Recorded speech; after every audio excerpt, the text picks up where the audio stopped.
The episode starts with two young servant boys, Shin and Pio, war orphans doing their chores, carrying very heavy loads. Shin complains that the long distance and heavy load they are carrying are supposed to be work for horses. But Pio explains that because they work physically every day, this will make their bodies stronger, which will one day be their key to success and their way towards freedom. These boys are very optimistic, and instead of feeling depressed because they are slaves, they try to see the good in their unfortunate situations. Then they see an actual war happening, which really isn't a war, but instead just a minor border skirmish between Qin and Zhao. This is the beginning of their dream to become great generals of the heavens, whose names will forever be etched in history. Currently, 7 great kingdoms dominate the land: Yan, Qi, Zhao, Wei, Han, Chu, and Qin. One day while Shin and Pio were having a fierce duel, a prominent looking guy was passing by in a carriage. The guy notices them and got a bit surprised with what he saw. He then comes up to them. The two boys explain that the reason they are training really hard every day is because war took their parents from them, and it is with war where they will rise and have amazing lives.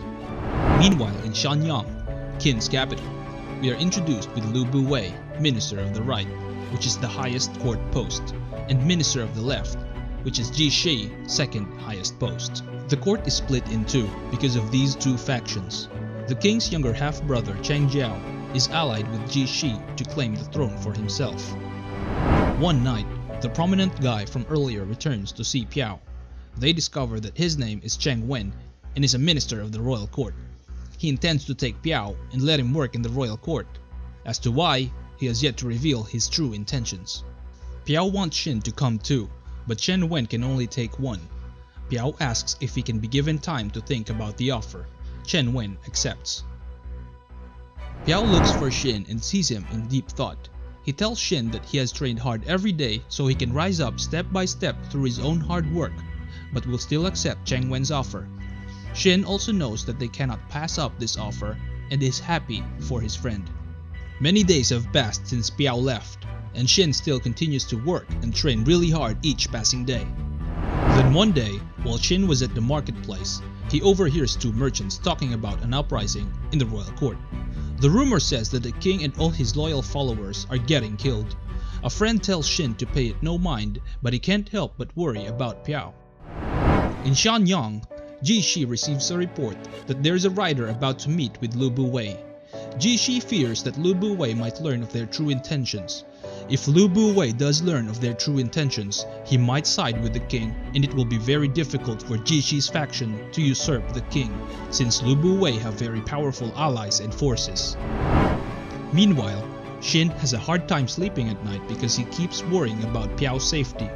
These two have formed a very deep bond since they were very little, and both have no living families anymore. They only have each other. Eventually, that same night, sleep did come to Shin, only for him to be woken up by a thud on the door. When Shin opened the door to check it out, he sees his friend Pio's bloody body lying face first on the ground. This shocks Shin gravely. For the moment, Pio is still alive and utters a few words at first, saying that he is home. Pio is barely breathing.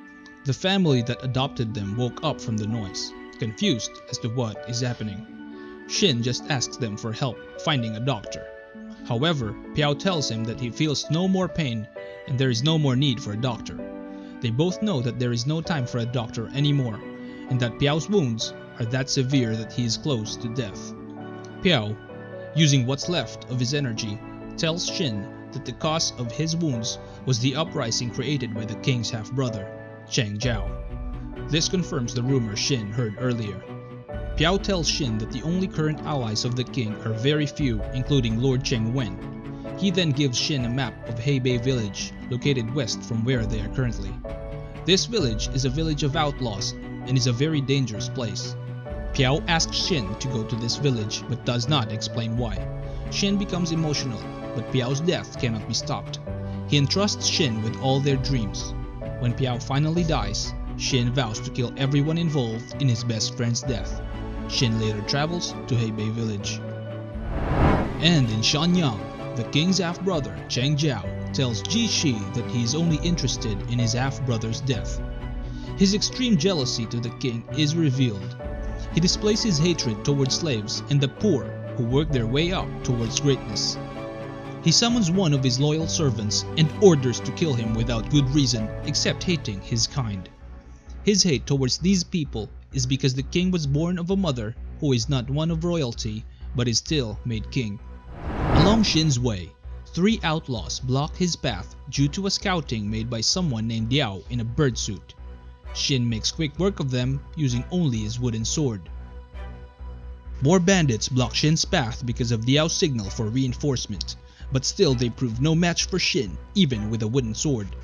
For a kid Shin's age, his brute strength and speed far surpasses any of the adult bandits he fought combined. Shin and Pio's continuous daily training has greatly paid off. When finally the bandits were defeated and Shin reached his destination, only then did he realize that he had no idea what Pio's purpose is for sending him here. When he enters the nearest hut, he sees a person looking exactly like Pio in deep thought. Shin was shocked.